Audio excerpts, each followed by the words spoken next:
नमस्कार बच्चों। आज हम पढ़ेंगे कक्षा 6 पाठ संख्या 6 परिवेश हिंदी पाठमाला। पाठ का नाम है बच्चों रिया की डायरी। क्या नाम है बच्चों पाठ का नाम है रिया की डायरी। एक लड़की है रिया और वो डायरी लेखन करती है, तो उसी के बारे में इस पाठ में बताया गया है। यह पाठ डायरी शैली में लिखा गया है। इसमें एक पोलियोग्रस्त बालिका के अदम्य साहस को दर्शाया गया है, जो विकलांग होने पर भी सहज और सकारात्मक रूप से जीवन की कठिनाइयों का सामना करती है। तो आज क्या है, 3 जुलाई। आज स्कूल से लौटते समय मेरा ध्यान मेरी ही हम उम्र की एक लड़की पर गया, जो सड़क के किनारे पत्थरों से खेल रही थी। अक्सर उस तरफ से निकलते समय सभी का हाथ बरबस ही नाक पर चला जाता था, क्योंकि पास में बना कूड़ा घर हवा में अजीब सी बदबू फैला देता था। लेकिन उसके पास ही मजदूरों की क्या थी, एक बस्ती थी में रहने वाले लोग उस गंदगी को सहन भी कर रहे थे और अपना जीवन निर्वाह भी कर रहे थे। इस बस्ती की एक लड़की अक्सर मुझे पेड़ के नीचे खेलती नजर आती थी। रिया कहती, जब मैं वहाँ स्कूल से वापस आती थी तो एक लड़की थी जो नीचे पेड़ के नीचे मुझे खेलती हुई नजर आती थी। आज मेरी नज़र उसकी नज़र से टकराई तो उसके चेहरे पर एक हल्की सी मुस्कान आ गई। मैंने झेपते हुए अपनी नज़रें घुमा ली और कंधे पर बैग का बोझ उठाए घर की तरफ कदम बढ़ाने लगी। उसने पीछे से मुझे आवाज़ लगाई, दीदी। मैंने पलटकर हैरानी से देखा, पहचाना, मैं कमला की बेटी नीलू हूँ। मैं हैरानी से उसे घूरने लगी। हाँ, ये तो कमला जैसी ही लग रही है, मैं मन ही मन सोचने लगी। लेकिन इसने मुझे पहचाना कैसे? मैंने पूछा, पर तुमने मुझे कब देखा? मैं तो तुम्हें नहीं पहचानती। उसने कहा कि हाँ, जानती हूँ, आप मुझे नहीं पहचानती। मैं अक्सर माँ के साथ आती थी। मेरे एक पैर में पोलियो हो गया है ना, इसलिए मैं बैसाखियों के सहारे चलती हूँ। कभी कभी भी माँ के साथ आपके घर जाती हूँ। मैंने आपको देखा भी है। उस लड़की ने कहा कि मैंने आपको देखा भी है। तो उसने कहा कि मैंने उसकी तरफ देखा तो वह मैले कुचैले कपड़े पहने हुए थी। मैंने उससे कन्नी काटने की कोशिश की, क्योंकि मैं नहीं चाहती थी कि स्कूल के बच्चे मुझे एक मैले कुचैले कपड़ों वाली लड़की से बात करते हुए देखें। मैं चलती हूँ, ज़रा जल्दी है, मैंने झेपते हुए कहा और मैं घर की ओर चल दी। घर आकर मुझे बार बार नीलू का चेहरा याद आता रहा। तो आगे कौन से दिन है? 7 जुलाई का दिन है। तो 7 जुलाई के दिन में रिया ने क्या लिखा है डायरी में, आओ जाने। आज नीलू से मेरी मुलाकात फिर हुई। रिया कहती कि आज नीलू से मेरी मुलाकात फिर से हुई। सुबह सुबह ही वह अपनी माँ के साथ आई थी। सुबह सुबह वो अपनी मम्मा के साथ उनके घर पे काम करने के लिए आई हुई थी। पता नहीं क्यों मेरा उसकी तरफ देखने का मन ही नहीं किया। मैं चुपचाप स्कूल के लिए तैयार होने लगी। तभी पीछे से आवाज़ सुनाई दी, दीदी क्या आप स्कूल के लिए तैयार हो रही हो?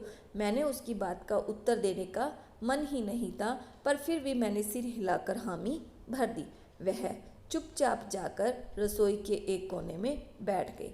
मैं पापा का इंतज़ार कर रही थी कि तभी पापा मम्मी से बोले, अरे मेरा लंच देना, मुझे देर हो रही है।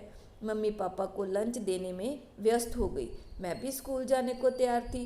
हर रोज़ की ओर नितेश पापा के साथ ही स्कूल के लिए निकलते थे।